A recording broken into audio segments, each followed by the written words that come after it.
洪水末世到來，103宿舍4女生集體死亡又重生，即使带着上一世记憶，在大洪水面前也就多活了3集。我猝然坐起，猛地吸进一口气，喉嚨裡殘留的窒息感让我剧烈咳嗽起来。下意識摸向自己的脖頸，預想中冰水灌入肺部的灼痛感並未出現，只有一層細密的冷汗覆蓋在皮膚上。環顧四周，熟悉的宿舍布局映入眼簾，靠牆的4張上床下桌，堆滿化妝品和課本的書架，牆上貼着當紅明星的海報，窗外是寧靜的校園夜景。你們也是嗎？我們都回来了吗？所以那一切是夢嗎？不是夢，我們應該是重生了。我想起來了，水那麼冷，我喘不过气。如果那不是夢，如果我们真的重生了，那场暴雨是什么时候開始的？10月15日，暴雨是1周後開始下的。仿佛被這句話觸發，窗外突然傳來啪嗒啪嗒的聲響，起初稀疏，很快變得密集起來。雨點敲打着玻璃窗，節奏越來越急，但是他們都知道，這還不到那個節點。李雪縮到牆角，不能再來了，我好害怕，我該怎麼辦？我想我媽媽了。恐慌如病毒般在宿舍內蔓延，張婷開始無聲地流淚，王洋洋則怔怔地望着窗外，仿佛已被恐懼奪去了行動能力。閉嘴！我冷靜下來，大聲喝道，聲音尖銳的讓自己都驚訝。我們既然回來了，就不能再像上次那樣等死。我跳下床，打開宿舍燈，突如其來的光明刺得大家睜不開眼，卻也驅散了一些籠罩在心頭的陰影。我們都記得發生了什麼，知道接下來會面對什麼，這意味着我們有優勢。我們知道災難的走向。對，你說的對，現在還有時間，還有1個月，足夠我們準備了。我記得那場雨會連續下2周，氣溫會在3天內降到0下，只要我們好好籌謀，一定可以的。我的話像一記警鐘，敲醒了沉浸在恐懼中的其他人。星星說的對，我們不能再死一次，絕對不能。我們該從什麼開始準備呢？食物、罐頭、壓縮餅乾、巧克力、方便麵、自熱米飯、水、瓶裝水，越多越好。還有淨水片，萬一持續的時間久，我們可以就地取材。藥、感冒藥、退燒藥、消炎藥、抗生素、繃帶、碘伏、紗布，還有維生素。保暖、厚被子、羽絨服、暖寶寶、熱貼，氣溫會降到0下，宿舍沒暖氣會凍死人的。工具：手搖充電收音機，多個大容量充電寶、手電筒、電池、防水袋、膠帶、繩子。我想起後期曾經有幸存者試圖搶奪物資，眼神一暗，清單越來越長，密密麻麻寫滿了好幾頁紙。看着這份沉重的清單，現實的問題擺在了面前。可是錢……張婷小聲說，買這些東西需要很多錢，我們還是學生。4人沉默了，我們的家境都很普通，每月生活費有限。錢的問題，我們必須得想辦法。我放下筆，目光掃過3位室友，他們臉上剛剛燃起的希望，又被現實的冷水澆得搖曳不定。這樣，我們寫一下各自還有多少生活費，都放在一起，或者看看能向家裡要嗎？用什麼理由？我卡裡還有800多，這個月剛過一半，跟家裡要的話怎麼說？說末世要來了，快打錢買物資，我爸媽肯定以為我瘋了，或者進傳銷了。我差不多也是這個數，而且就算要，家裡一下子也拿不出太多。我可能多要一點，就說要報一個很重要的培訓班。我們不能全靠家裡，而且時間可能不夠。我們需要更快搞到錢的方法。什麼方法？借貸，不是高利貸，是正規平台的信用貸、分期貸。我們4個都是大學生，有學籍，信用記錄清白，應該能申請到一些額度。每個平台借一點，加起來就不是小數目了。可是那麼多債，以後怎麼還？如果我們活不下來，就沒有以後了。活下來才有資格考慮還債的事。而且極端天氣持續了那麼久，社會秩序會不會恢復？恢復到什麼程度都是未知數。現在活下去才是第一位的。幹了，我這就看看我能申請多少。沒錯，活下來最重要。好，洋洋，你電腦技術最好，立刻研究哪些平台放款快，額度相對高，我們分頭操作，避免用一個平台。張婷，你心思細，負責計算我們最少需要多少錢才能買到清單上的基礎物資，做個預算。你查一下附近最大的超市、藥店、五金店的庫存和價格，做個對比。我們可能要分批分地點採購。我負責最終清單的完善和優先級排序，還要想想怎麼改造宿舍。我看了5個平台，估計我們每個人平均能帶到3到5萬左右，加起來可能有10萬到15萬左右。有些審核很快，最快幾小時就能到賬。基礎生存物資包括能撐1個月的食物、水、藥品、保暖物品，粗算下來至少要3萬，這還只是最基本的。如果想更穩妥，比如加固門窗、準備更多燃料、應對意外，預算需要提到5萬甚至更多。大型倉儲式超市東西最全，但距離有點遠。學校附近的超市小，東西貴，庫存也不多。藥店也是，五金店需要去更遠的建材市場。錢差不多夠出奇了，我們分2步走。第一步，立刻在線上下單能送上門的東西，比如充電寶、電池、淨水片、壓縮餅乾，一些常用藥用我們現有的錢支付，要求最快速度配送。第2步，等貸款到賬，立刻去遠一點的大超市和建材市場大採購，租車去。租車？對，東西太多我們拿不回來，而且目標太大，容易引起注意。宋星星壓低聲音，在災難徹底爆發前，我們要保持低調。不能讓人知道我們囤了大量物資。三人深以為然地點點頭。上一世後期為了一包过期餅乾爭搶打鬥的畫面還歷歷在目。那宿舍改造呢？王陽問。宋星星走到窗邊，摸了摸窗框。首先，防水和加固，洪水最後會淹到3樓，我們在1樓首當其衝。門窗必須加固密封，需要木板、塑料布、玻璃膠、密封條，還有工具。其次，保暖，氣溫會驟降，我們需要把所有的縫隙堵住，盡可能保溫。後期可能會有人試圖破門搶奪，門需要額外加固。接下來的幾個小時，4個人幾乎沒停過，手機屏幕亮個不停，貸款申請一個接一個提交，在線訂單也下了好幾單，選擇貨到付款，花光了他們手頭幾乎所有的現金。天快亮時，第一筆貸款到賬了，仿佛一劑強心針。到了，我的到了。王陽低呼一聲，聲音帶着激動和一絲不安。很快，另外幾人的手機也陸續收到了到賬短信，數字帶來的短暫喜悅很快被沉重的壓力取代。這些錢是我們未來生存的籌碼，也可能是壓垮家庭的巨石。行動！我沒有時間感傷，站起身。李雪，你留在宿舍接收快遞，我們3個去租車，然後去採購。清單和預算拿好，分頭行動，效率最高。我和王陽、張婷迅速換好衣服，拿上包和清單，衝出了宿舍。雨還在下，不算大，但冰冷的雨點打在臉上，讓他們不寒而栗，仿佛再次感受到了那場滅世暴雨的寒意。租車過程很順利，用王陽的駕照租了一輛空間最大的 SUV， 然後直奔最大的倉儲超市。一進超市，3人就按照清單分頭行動。王陽負責食物區，罐頭、壓縮乾糧、方便麵、自熱食品、巧克力、奶粉，一大袋米和面。他像一陣風一樣掠過貨架，看也不看價格，只管往購物車裡堆。張婷負責生活區和醫藥區，厚被子、毛毯、保暖內衣、羽絨服、暖寶寶，一大箱瓶裝水、水桶、打火機、蠟燭、手電筒、電池，然後是感冒藥、退燒藥、止痛藥、繃帶、紗布、碘伏、酒精、維生素。他的車子也很快堆得像小山一樣。我則直奔工具區和五金區，大卷防水塑料布、厚木板、玻璃膠、密封膠條、錘子、釘子、螺絲刀、鋸子、強光手電、多功能刀、繩子、防水袋，還有一個燒炭的小暖爐和幾大包無煙炭，甚至找到了2個便攜式净水器。結算時，收銀員看着那堆成小山的物資和3個面色凝重的女孩，眼神充滿了詫異。金額巨大，刷信用卡的時候，我的心都在滴血，但手上動作沒有絲毫猶豫。他們來回跑了3趟，才把所有的東西塞進車裡。SUV 被壓得底盤都低了不少。回程路上，雨勢似乎大了一些。3個人沉默着，車窗外是依然平靜的城市，但他們都知道，這份平靜如同泡沫，一觸即破。把車開到宿舍樓下時，遇到了點小麻煩。宿管阿姨看到他們大包小包地往下搬東西，尤其是那些木板和工具，疑惑地走過來：“你們這是幹什麼呢？買這麼多東西，還有這些木頭，你們幾個搬這麼多東西幹什麼？這是什麼？”我心裡一緊，但臉上努力擠出一個笑容：“阿姨，我們系裡下周有個話劇表演，這些都是道具和布景材料，先放宿舍準備着。”王陽趕緊附和：“对，阿姨，我們要排練呢，東西有點多，不好意思啊。”宿管阿姨將信將疑，但看我們都是熟悉的學生，也沒再多問，只是嘀咕了一句：“別把宿舍弄得太亂啊。”3人鬆了口氣，趕緊加快速度，趁沒人注意，把最重要的物資迅速搬進宿舍。李雪也下來幫忙，看到堆積如山的物資，她蒼白的臉上終於有了一絲血色。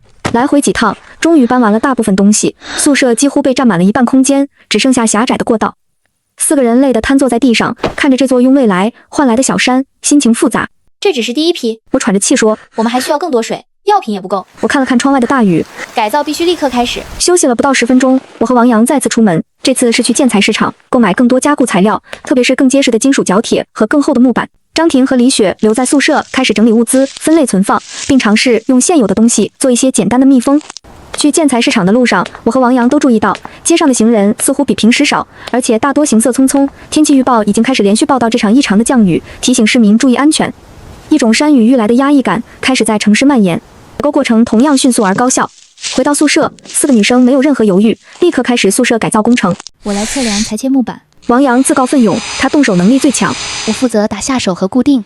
張婷遞工具，浮木板。我弄窗戶的密封。我站在桌子上，仔細地用玻璃膠和密封條處理窗戶的每一個縫隙，然後再貼上防水塑料布，最後再加一層裁切好的木板釘死，只留下一個小窗口用於觀察和透氣。李雪則負責清理產生的垃圾，並把整理好的物資堆放到最合理的位置，空出施工空間。錘子的敲擊聲，鋸子的拉扯聲在宿舍回盪。4個精疲力盡的女生靠着求生意志支撐，機械地重複着手上的動作。汗水浸濕了衣服，手上磨出了水泡，但沒有人喊停。我們每個人都知道，每多釘一塊木板，每多封一條縫隙，活下去的希望就多一分。天色再次暗下來時，宿舍已經大變樣，門窗都被加固密封，尤其是門，不僅內側釘了交叉的木條加固，還用了金屬絕鐵進一步強化。小小的宿舍仿佛成了一個簡陋的堡壘，雖然粗糙，卻給人一種前所未有的安全感。最後一塊木板釘好後，4個人幾乎虛脫，直接坐在冰冷的地板上，靠着物資箱，連說話的力氣都沒有了。窗外雨聲變得密集而響亮，敲打在木板和塑料布上，發出沉悶的聲響。末世來了。我們做到了第一步，我好想泡個澡，然後好好睡一覺。我們真的能活下去嗎？不知道，但至少我們不再像上一次那樣，只能絕望的等死。我们在一起，這次死活都在一起。我們不再是懵懂等待命運審判的女大學生，而是經歷過死亡，並決心從死神手裡搶奪生機的戰士。103宿舍，開門！快，把地上的工具和顯眼的東西塞到床底下，用被子蓋住一些箱子。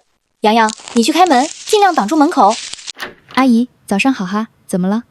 你們宿舍怎麼回事？昨晚叮叮當當響到半夜，別的宿舍投訴了。還有，你們堆這麼多東西在屋裡幹嘛？火災隱患知不知道？對不起，阿姨，我們是在準備一個大型的裝扮活動，東西都是服裝和道具。昨晚是在趕工做道具，吵到大家了，真不好意思。我們今天一定注意。活動？沒聽說有什麼活動啊？什麼活動需要這麼多東西？還有，我好像看到你們搬木板了。是一個末世主題的，需要做很多布景，看起來就像囤物資的那種。木板是做背景牆用的。哎呀，漏水了，3樓漏水了。宿管阿姨的注意力立刻被吸引過去，嘟囔着：“真是沒一天消停。”也顧不上細究我們宿舍的異常，匆匆轉身往樓上跑去，迅速關上門，反鎖，後背抵在門上，長長舒了一口氣。嚇死我了！這樣不行，我們太顯眼了，昨天搬東西肯定很多人看到。宿管也起了疑心，必須想辦法遮掩一下。然而，還沒等我們想到更好的辦法，一個更大的意外發生了。下午，雨勢絲毫沒有減弱，反而越來越急。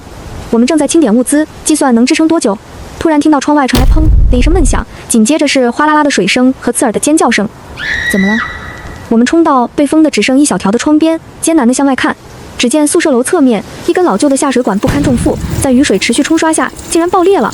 渾濁的水柱噴湧而出，樓下低洼處迅速開始積水。更糟糕的是，爆裂的水管正好在我們宿舍和隔壁104宿舍的上方，水流順着外牆沖刷而下。不好，水會不會滲進來？我們的宿舍在1樓，雖然做了防水，但主要針對的是後期可能上漲的洪水。對於這種從外牆直接沖刷滲透的意外，準備並不充分。很快，可怕的事情發生了。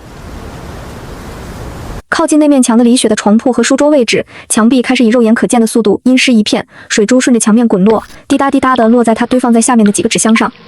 快，把東西挪開！我們手忙腳亂地去搬那些箱子，箱子裡裝的是李雪負責整理的一部分重要物資，主要是高能量的巧克力和牛肉乾，以及一部分衛生用品和備用電池。水漬蔓延得很快，雖然我們反應迅速，但還是有2個箱子被水浸濕了底部。我們慌忙把箱子拖到宿舍中間乾燥的地方，打開檢查。打開一看，我們的心沉了下去。其中一個箱子裡的巧克力雖然大多有獨立包裝，但好幾個大袋包裝被滲入的污水泡得變了形，污水甚至滲進了內部，看起來已經無法食用。另一箱裡的衛生棉和紙巾濕了一大半，備用電池也有若干被泡。雖然不知道是否失效，但可靠性大打折扣。完了，都怪我沒放好，如果我再放高一點就好了。不怪你，誰也沒想到水管會爆。這些可是他們用巨額負債換來的保命物資，每一塊巧克力，每一節電池都無比珍貴。損失雖然不算毀滅性，但卻像一盆冷水，澆滅了我們剛剛建立起的一點安全感。恐怕不僅僅是這些。王陽檢查着潮濕的牆壁，臉色凝重。天啊，牆壁怎麼會漏水啊？我們的東西會不會全部都濕掉啊？我們儲備的那些物資放在牆角，會不會已經被弄濕了？食物和藥品要是受潮了可怎麼辦？這面牆濕了，宿舍的保溫效果會大打折扣。等到極寒來了，這裡會變成一個冰窟窿，而且潮濕會讓我們生病的風險大大增加。屋漏偏逢連夜雨，意外的消耗和破壞讓形勢瞬間嚴峻起來。我看着那灘水漬和被污染的物資，強迫自己冷靜，恐慌解決不了任何問題。清單更新。我拿起筆，聲音沉穩得不像話。第一，被污染的食物不能冒險，全部捨棄。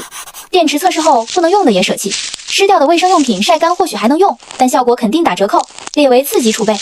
第二，牆體防水漏洞必須立刻補救。第三，我們需要重新評估物資存放位置，絕對遠離外牆和可能滲水的地方。可是錢呢？我們還有錢補充這些損失嗎？貸款的錢已經花了大半，剩下的要用來購買計劃中第2批次更重要的物資，比如更多的藥品和燃料。調整優先級，保溫、防水、藥品優先。食物方面，壓縮餅乾和罐頭損失不大，能量缺口我們可以用更多的米麵來彌補，只是口味和便利性會差很多。至於衛生用品極端情況下，只能克服。現實的壓力沉甸甸地壓在每個心頭，重生並非萬能，意外總是不期而至。我們立刻行動起來，我用最後所剩無幾的现金，在网上同城速遞了快干水泥和防水涂料，讓王洋洋想辦法盡量從內部封堵濕潤的牆體。李雪和張婷則忍着心痛，清理被污染的物資。巧克力被扔掉的時候，李雪的眼淚就沒停過。晚上，牆體暫時處理好了，但宿舍裡彌漫着一股潮濕的霉味和壓抑的氣氛，物資的意外消耗像一根刺，扎在每個人心裡。我们真的能撐下去嗎？必須撐下去。我的聲音帶着一絲疲憊，但依舊堅定。這點損失打不垮我們，反而提醒了我們，意外隨時可能發生，我們不能只依靠這些物資，還得想辦法提升我們自身的能力。比如識別天氣、簡單醫療處理，甚至自衛。我的目光掃過他們。我們不能再像上次一樣，生病了只能等死，遇到危險毫無還手之力。從明天開始，我們在整理物資、加固宿舍的間隙，輪流上網查資料，學習一切可能在末世用到的知識，還要進行體能訓練。至少，真到了需要逃跑或者搏鬥的時候，我們不會是最先倒下的那個。這個提議得到了認同，求生的意志再次壓倒了沮喪。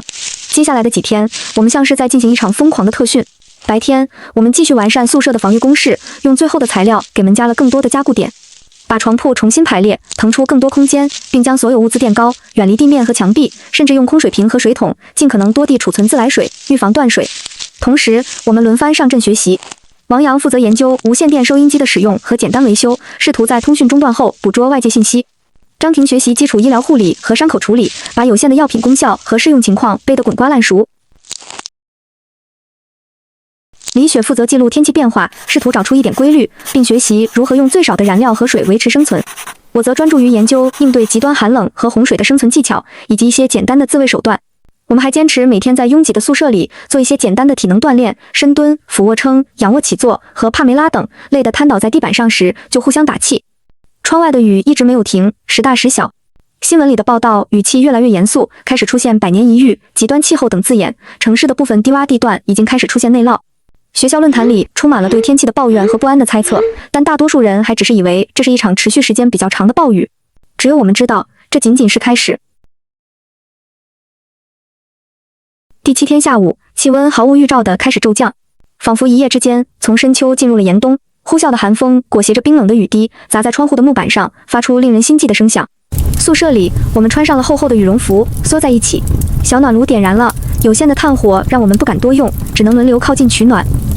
還是來了，和上次一樣。李雪牙齒打着戰，不知道是因為冷還是怕。堅持堅持。我緊緊抱着暖水袋，這是用剛燒開的水灌的，能維持一小會兒溫暖。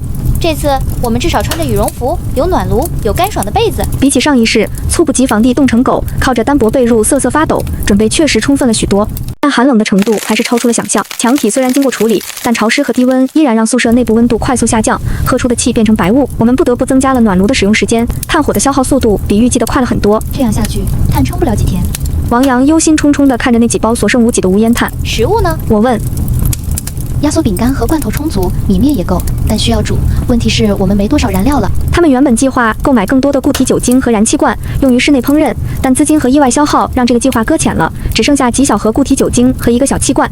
盡量吃不需要加熱的東西，吃一些壓縮餅乾、罐頭，每天只做一頓熱的，用最少的燃料。生存質量急劇下降，冰冷的食物下肚帶來的熱量有限。宿舍裡越來越冷，晚上睡覺即使蓋着厚被子，也常常被凍醒。第10天，暴雨依舊，洪水開始漫溢，校園裡的積水越來越深，已經沒過了小腿。宿舍樓雖然地勢稍高，但1樓也開始滲水。我們不斷用之前準備的水桶和拖把清理從門縫下滲入的少量積水，體力消耗巨大。斷電了，仿佛世界被掐斷了喉嚨，燈光瞬間熄滅，手機信號也變得極其微弱，時有時無。黑暗和寂靜帶來的恐懼遠比想象中的大。我們縮在一起，靠着手電筒的光亮取暖，信號幾乎沒了。收音機，聽聽收音機。收音機裡斷斷續續傳來外界的信息，城市大面積內澇，交通癱瘓，部分區域停電停水，政府正在組織救援，但惡劣天氣給救援帶來了巨大困難。希望似乎和電量一樣，在一點點耗盡。斷電帶來的黑暗和死寂，像一隻冰冷的手扼住了我們宿舍所有人的喉嚨。只有手電筒光束劃破黑暗，映照出4張慘白而驚恐的臉。窗外，暴雨和洪水咆哮的聲音失去了電力，背景音的掩蓋變得無比清晰和駭人，仿佛一頭巨獸正在啃噬着這棟搖搖欲墜的建築。守望相助，上次我們等到相助了嗎？死亡的記憶如同冰冷的潮水再次湧上心頭，絕望的氣氛開始彌漫。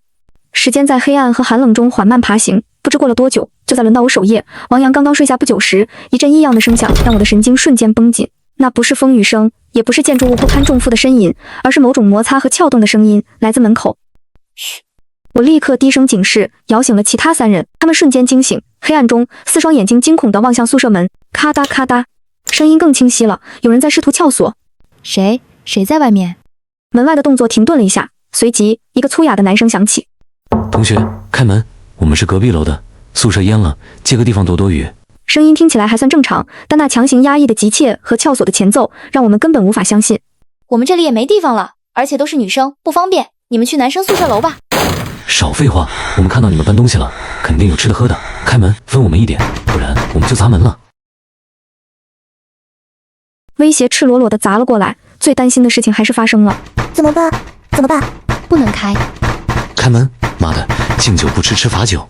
我們4個緊緊靠在一起，握着武器的手心裡全是冷汗。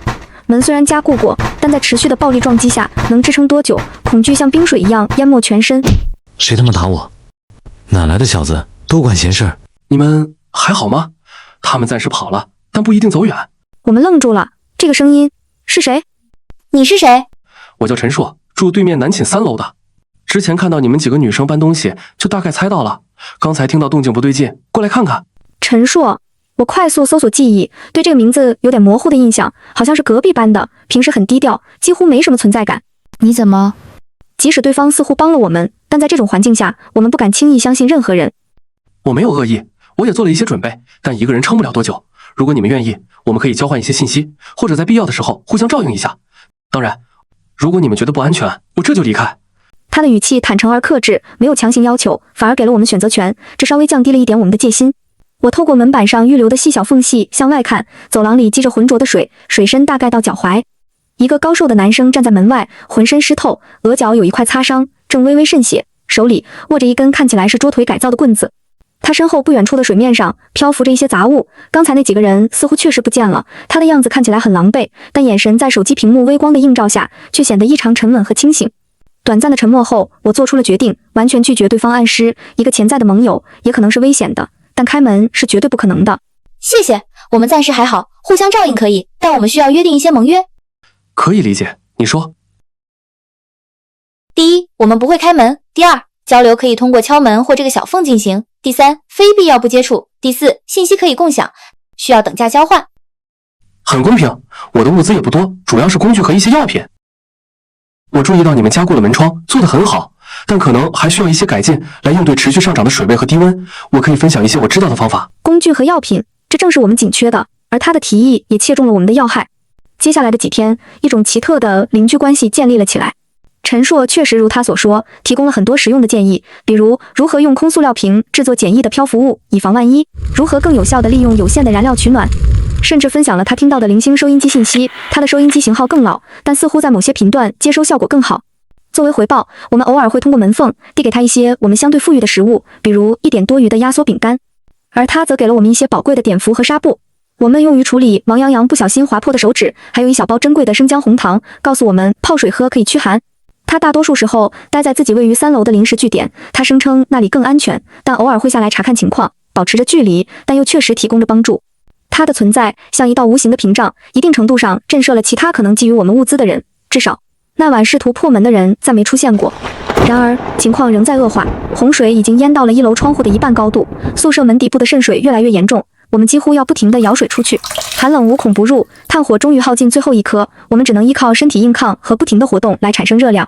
食物雖然還有，但每天啃食冰冷的壓縮餅乾和罐頭，讓胃和心情都變得無比糟糕。更不幸的是，李雪開始咳嗽、低燒，她體溫又升高了。我的醫學知識太有限了，這些普通感冒藥根本沒用。張婷用有限的藥品盡力照顧她，但我們都害怕極了，害怕上一世的悲劇重演。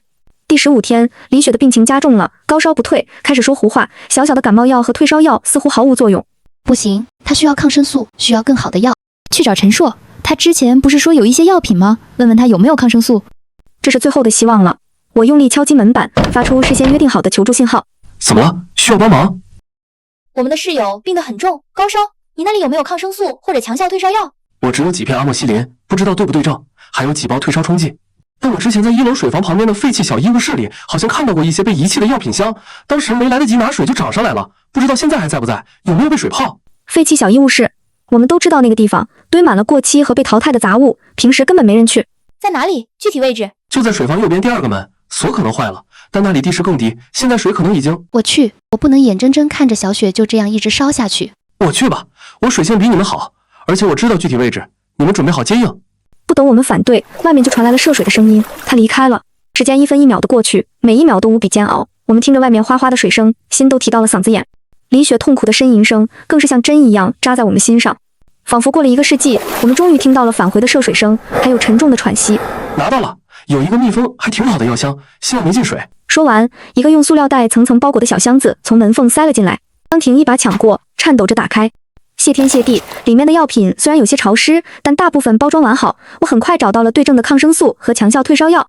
我們手忙腳亂地給李雪餵下藥和水，把她緊緊裹在被子裡。做完這一切，我們才虛脫般地坐在地上，直到這時才想起门外的陳碩。你怎麼樣？沒事吧？我趕緊問道。我還好，就是水有點冷。他的聲音聽起來有些發抖。東西有用就行，我先回去了，需要換身干衣服。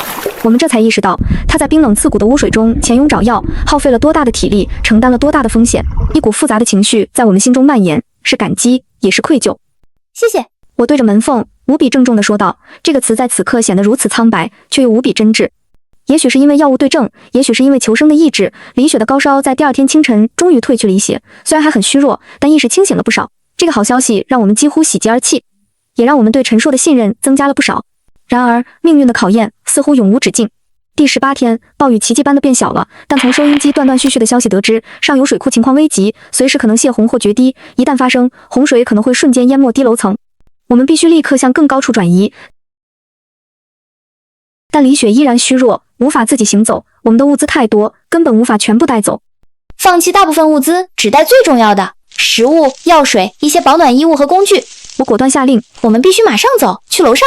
我們迅速行動，用床單和繩子將必要的物資打包成幾個大包裹，然後我們看向虛弱的李雪。我背她。王陽毫不猶豫地說，不行，你還要拿物資，而且樓梯滑，一個人背不穩。我搖頭，我們需要幫忙。我的目光看向門外，這一次我們沒有猶豫，主動敲響了求助信號。陳碩很快出現，聽我們快速說明情況後，他立刻說，我和你們一起走，我知道4樓有一間活動室，門比較結實，位置也高，我來背它，你們負責物資和探路。危急關頭，他的果斷和擔當成為了我們的主心骨。我們打開門，冰冷的洪水瞬間湧進宿舍，水深及腰。陳碩彎下腰，小心翼翼地將李雪背在背上，用準備好的繩子固定好。我和王陽、張婷則扛起沉重的物資包，一行人艱難地涉水走向樓梯口。水流湍急，水下漂浮着各種雜物，行走異常困難，樓梯上更是濕滑無比，每上一步都要小心翼翼。陳碩背着一個人，走得格外艱難，卻始終穩扎穩打。我和王陽一左一右地在旁邊護着，張婷在前面探路。就在我們快要到達3樓平台時，意外發生了。張婷腳下突然一滑，驚呼一聲，向後倒去，連帶撞到了旁邊的王陽。兩人扛着的物資包脫手飛出，砸向正在下方樓梯上的陳碩和李雪。千鈞一髮之際，陳碩猛地側身，用肩膀硬生生扛住了砸下來的沉重包裹，同時死死抓住樓梯扶手，穩住了自己和背上的李雪。但他自己也發出一聲悶哼，臉色瞬間白了。對不起，對不起。張婷和王陽嚇壞了，連忙道歉。沒事，快走。陳碩咬咬牙，繼續向上走。終於，我們艱難地抵達了4樓的活動室。這裡果然如陳碩所說，門很結實，而且地勢高，暫時沒有進水。我們癱坐在地上，精疲力盡，驚魂未定。陳碩小心地將李雪放下，自己則靠在牆上，捂着肩膀，額頭沁出冷汗。你的肩膀？我注意到他的異常。沒事，可能剛才撞了一下，有點扭傷。他輕描淡寫地說，但看他痛苦的表情，絕不僅僅是有點那麼簡單。張婷內疚地拿出藥箱，幫他檢查了一下，肩膀已經腫了起來，很可能肌肉拉傷或更嚴重。他趕緊給他噴了消腫噴霧，這是從那個醫務室藥箱裡找到的，做了簡單的固定。短暫的休息後，我們意識到活動室並非久留之地，這裡空蕩蕩的，除了幾張破舊的桌椅和堆在角落的雜物，沒有任何生存資源。我們帶來的物資有限，尤其是食物和藥品，必須盡快返回我們的宿舍，將更多必需品搬運上來。我們必須再下去一趟。我看着窗外依舊滂沱的大雨和樓下渾濁的洪水，聲音沉重。帶來的東西撐不了幾天，尤其是李雪還需要營養。陳碩忍着肩膀的疼痛，試圖站起來。我跟你們一起去。你留下。王陽和張婷幾乎異口同聲。你的肩膀需要休息，而且你需要幫我們看着李雪和這些物資。我語氣堅決。這次我們3個去，你告訴我們哪裡還能找到有用的東西，尤其是你可能知道的其他隱蔽點。陳碩看了看我們堅定的眼神，又看了看虛弱的李雪和那堆寶貴的物資，最終點了点头。好吧，你们一定要小心，水下情况复杂，很多杂物漂浮，注意脚下别被绊倒或划伤。3楼楼梯口右手边第2个房間是以前的老器材室，可能鎖着，但門不太結實。裡面或許有些舊體育墊子可以保暖，甚至可能有些沒來得及清理的瓶裝水或者能量飲料，以前開運動會剩下的。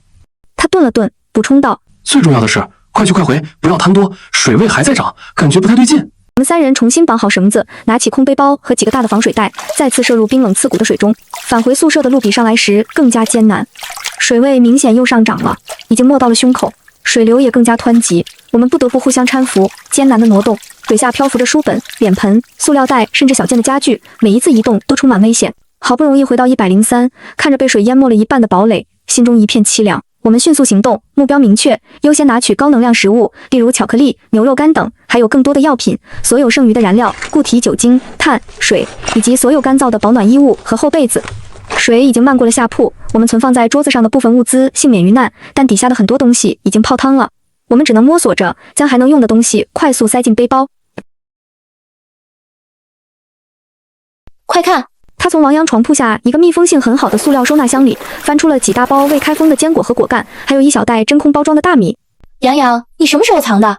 王陽愣了一下，隨即想起，哦，這是我媽上次來看我帶來的，我沒來得及吃，順手塞床底了。太好了，這個意外發現讓我們精神一振，這些高熱量易儲存的食物太寶貴了。我們將搜刮到的物資盡可能打包，背包和袋子都塞得鼓鼓囊囊。就在我們準備離開時，我瞥見了飄在水面上的一個小密封盒，裡面是李雪之前寶貝似的收起來的各種調味料、鹽、糖、胡椒粉等。我猶豫了一下，還是把它撈起來，塞進了口袋。在極端環境下，一點點味道也許就能提升巨大的生存士氣。返回4樓的路上，我們特意繞道去了陳碩說的老器材室，門鎖果然生鏽了。王陽用帶來的錘子砸了幾下就弄開了。裡面灰塵彌漫，堆滿了各種舊器材。我們驚喜地找到了幾捆雖然舊但還算乾淨的體操墊。更重要的是，在一個角落的箱子裡，發現了半箱落滿灰塵但包裝完好的瓶裝礦泉水和幾瓶運動飲料，簡直是天降甘霖。我們盡可能多地拿上了水和飲料，又拖了2卷體操墊。返回的過程更加艱難，負重極大，水流幾乎讓我們寸步難行，每一步都喘着粗氣。冰冷的污水吸走了身體最後的熱量。當我們終於狼狽不堪地爬回4樓活動室時，幾乎直接癱倒在地。陳碩和李雪趕忙過來幫忙，看到我們帶回來的物資，尤其是水和飲料，陳碩眼中也露出了欣喜的光芒。太好了，這些水太關鍵了。他幫忙卸下物資。這次成功的搬運極大地鼓舞了士氣，我們清點了物資，雖然損失了宿舍裡一部分存貨，但加上這次的收穫，如果計劃着使用，應該能再支撐一段時間。我們用找到的體操墊鋪在地上，隔絕地面的冰冷，大家擠在一起，分享着冰冷的食物和水，聽着外面似乎永無止境的雨聲。暫時的安全帶來了片刻的寧靜，但也放大了內心的焦慮和不確定性。沉默中，一種壓抑的氣氛開始蔓延。李雪雖然退燒了，但依舊虛弱，時不時咳嗽，看着所剩不多的藥品，眼神裡充滿了擔憂。張婷默默地看着自己之前因為搬運而擦傷的手臂，傷口在污水中浸泡後有些發紅。王陽則反覆檢查着所剩無幾的食物包裝袋，計算着還能吃幾天，眉頭緊鎖。陳碩靠在牆邊，盡量不動受傷的肩膀，但偶爾忍痛抽泣的細微聲音還是能聽到。我看着他們，心知肚明，身體上的困難尚可克服，但精神上的壓力如果得不到疏導，可能會在瞬間擊垮我們。果然，矛盾在第2天下午爆發了。起因是分配飲用水，我們之前約定好每人每天限量1瓶水。李雪因為生病需要吃藥，大家默許她可以多喝一點。但王陽在看到他第2次拿起水瓶時，突然開口，聲音帶着壓抑不住的焦躁：“省着點喝，要需要那麼多水送嗎？抿一口就行了，誰知道這雨還要下多久？”李雪的手僵在半空，臉一下子漲紅了，眼圈也跟着紅了，委屈地說：“我就是有點渴，而且藥很苦，誰不渴，誰不苦？”王陽的聲音提高了8度，連日來的恐懼、疲憊和壓力找到了宣洩口。我們就這點水了，你多喝一口，別人就少一口。你生病了，我們知道，但也不能……洋洋，少說2句，小雪需要水吃藥。需要，我們都知道她需要，但我們呢？王陽猛地站起來，情緒激動。我們累死累活下去搬東西，差點被水沖走，肩膀也傷了，回來還要省吃儉用。他倒好，就躺着。王陽，我也厲聲喝道，阻止他說出更傷人的話。陳碩在一旁沉默地看着，沒有插話，但眼神裡充滿了複雜。李雪的眼淚一下子流了出來，低聲啜泣起來：“對不起，都是我拖累了大家，要不是我生病，你們也不用冒險下去。對不起。”張婷摟住李雪，對着王陽有些生氣：“你怎麼能這麼說？我們是一個集體，上次要不是陳碩冒險找來藥，小雪可能都撐不到現在。現在說這些有什麼意義？”集體誰知道還能集體多久？王陽口不擇言地吼道。上次我們不就是一個個死的嗎？這次呢？誰知道下一個是誰？這句話像一顆炸彈，瞬間讓活動室陷入了死一般的寂靜。每個人都想起了那不堪回首的第一次死亡經歷，恐懼如同實質的冰冷空氣，扼住了所有人的呼吸。李雪的哭聲停止了，只剩下無聲的顫抖。張婷的臉色變得慘白，陳碩也震驚地看向王陽，似乎沒想到他會說出這樣的話，但更多的是疑惑。上次？什麼上次？但眼下這個情況，我感到一陣怒火和寒意同時湧上心頭。分裂和內訌，在末世中是比洪水更致命的武器。王陽，我的聲音冷得像冰。收回你的话。王陽冷靜下來，似乎也意識到自己失言，但倔強地別過頭，胸口劇烈起伏着，不肯道歉。壓抑的沉默持續着，裂痕似乎已經產生。我深吸一口氣，走到活動室中間，目光掃過每一個人，包括陳碩。我們都記得上一次是怎麼死的。我的聲音不高，卻清晰地傳到每個人耳中。李雪高燒得不到救治，張婷為了找食物被水冲走，王陽感染破傷風，我最後被淹死。每一次死亡，活下來的人是什麼心情？是絕望，是後悔，是恨不得替他去死。我的声音有些哽咽，但我强迫自己說下去。我们重生回来，是為了重複上一次的悲劇嗎？是為了互相指責，然後一個個再死一次嗎？不是，我們是為了一起活下去，是為了不再經歷那種失去同伴的絕望。我走到王陽面前，看着他通紅的眼睛。你害怕，我們都知道，我也怕，怕得要死。但我們的敵人是外面的洪水，是寒冷，是飢餓，不是睡在你旁邊4年的姐妹。我又看向李雪，生病不是你的錯，不要自責，我們需要你，需要每一個人都好好的。最後，我看向張婷和陳碩，互相扶持，我們才可能撐過去。猜忌和抱怨只會讓我們死得更快。我說完，活動室裡只剩下窗外的雨聲和每個人沉重的呼吸聲。陳碩聽完，似乎明白了我們說的上一次是什麼。他的眼裡有震驚，有驚恐，但在這種情況下，他只能強迫自己接受了我們重生的這個事實。王陽的肩膀垮了下來，他緩緩蹲下身，把臉埋在膝蓋裡，悶悶的聲音傳來：“對不起，我只是太害怕了，我怕我們做了這麼多，最後還是……”李雪掙扎着爬過來，伸出手輕輕放在王陽背上。該說對不起的是我，陽陽，謝謝你下去救我。張婷也走過來，抱住了他們兩個。我看着他們，鼻子一酸，也走過去。4個女孩抱在一起，淚水混合着雨水和汗水，但這一次不再是絕望的哭泣，而是一種宣洩後的釋然和重新凝聚的決心。陳碩在一旁默默地看着，眼神柔和了下來，微微鬆了口氣。短暫的矛盾化解了，經歷這次衝突，我們的關係反而更加緊密。我們重新制定了更詳細的物資分配計劃，甚至將陳碩也正式納入分配體系，畢竟他現在也是我們不可或缺的一員。我們分享食物和水，互相處理小傷口，輪流守夜，照顧病人。陳碩的肩膀在張婷的照料下慢慢好轉，他也發揮着更大的作用，用他的知識和冷靜判斷幫助我們規避風險。時間一天天過去，暴雨依舊沒有停歇的跡象。收音機裡傳來的消息越來越令人絕望，上游水庫最終沒能保住，洩洪加劇了下游的災情，城市幾乎完全被淹，救援力量自身難保，呼籲幸存者自救。水位已經淹到了3樓，正向4樓逼近，活動室的門縫開始滲水，我們必須做出更艱難的決定，繼續向上轉移。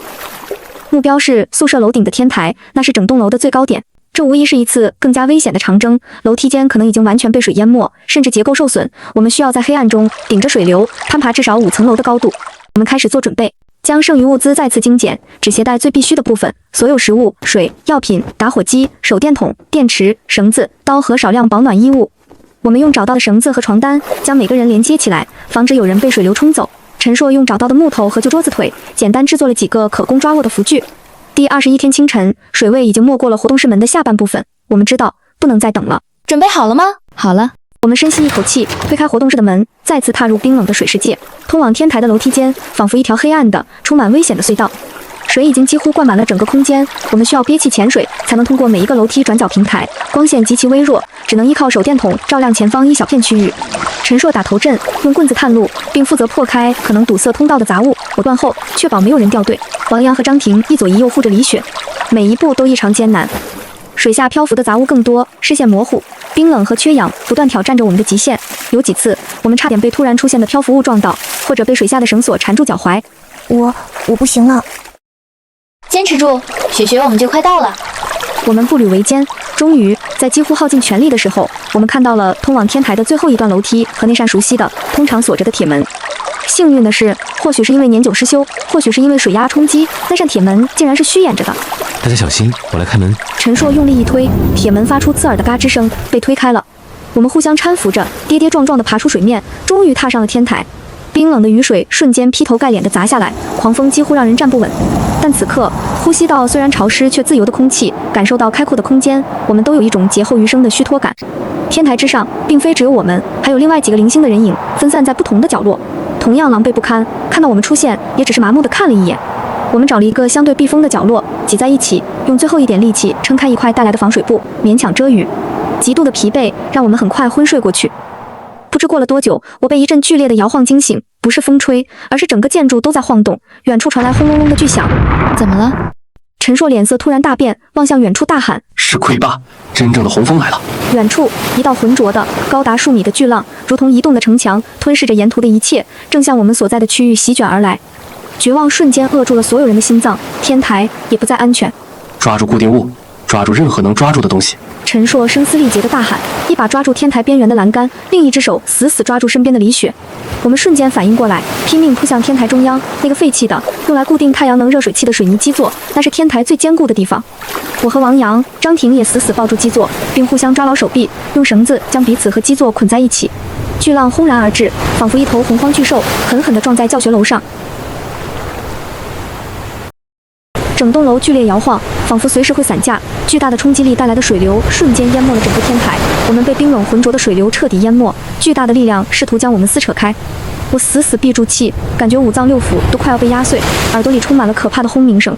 身體被水流瘋狂拉扯，只有手臂上傳來的。同伴們同樣拼盡全力的抓握感和腰上繩子勒入皮肉的劇痛，提醒着我還在掙扎。不知過了多久，那股可怕的衝擊力終於過去，水位緩緩下降，我們重新露出了水面。所有人都瘋狂地咳嗽，吐出呛入的污水。都在嗎？都沒事嗎？我焦急地大喊，聲音嘶啞。我在。王陽緊緊抓着我的胳膊。我也在。張婷的聲音帶着哭腔。李雪呢？陳碩呢？王陽驚叫，我心頭一緊，猛地回頭看去，只見陳碩半個身子趴在水泥基座上，臉色慘白如紙，他的右手依舊死死抓着欄杆，左手卻空着。李雪！我驚恐地喊道。這裡。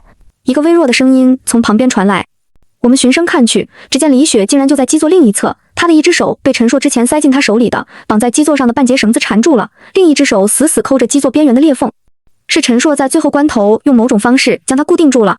我們趕緊手忙腳亂地把李雪拉過來，她嚇得魂不附體，但看起來沒有大礙。天台上幸存的人們發出了劫後餘生的哭泣和哀嚎，絕望的氣氛比之前任何時候都要濃重。我看着身邊傷痕累累、瀕臨崩潰的同伴，又看了看遠處。暴雨似乎正在變小，風也不再那麼狂暴，雲層甚至透下了一縷微弱的灰白的光。你們看，我沙啞地開口，指向天邊。他們順着我指的方向看去，雨勢真的在減弱，雖然依舊陰雲密布，但那壓得人喘不過氣的厚重雲層似乎正在慢慢散開，風也變得柔和了一些。一種微小卻真實的變化正在發生。雨要停了。張婷喃喃自語，仿佛不敢相信。王陽眼中重新燃起一絲微光，好像是真的。半昏迷的陳碩也微微睜開了眼睛，看向那缕微光。希望就像那缕穿透雲層的光，雖然微弱，卻真切地存在着。暴雨間歇，洪水的咆哮聲也仿佛漸漸遠去。廢墟之上，幸存的人們相擁哭泣，或茫然四顧，而我們作為幸存者，依偎在一起，等待着雲開霧散，等待着黎明到來。這一次，我們真正攥緊的，不是物資，不是生存的機會，而是彼此的手和那份共同歷經生死，最終未被磨滅的情誼。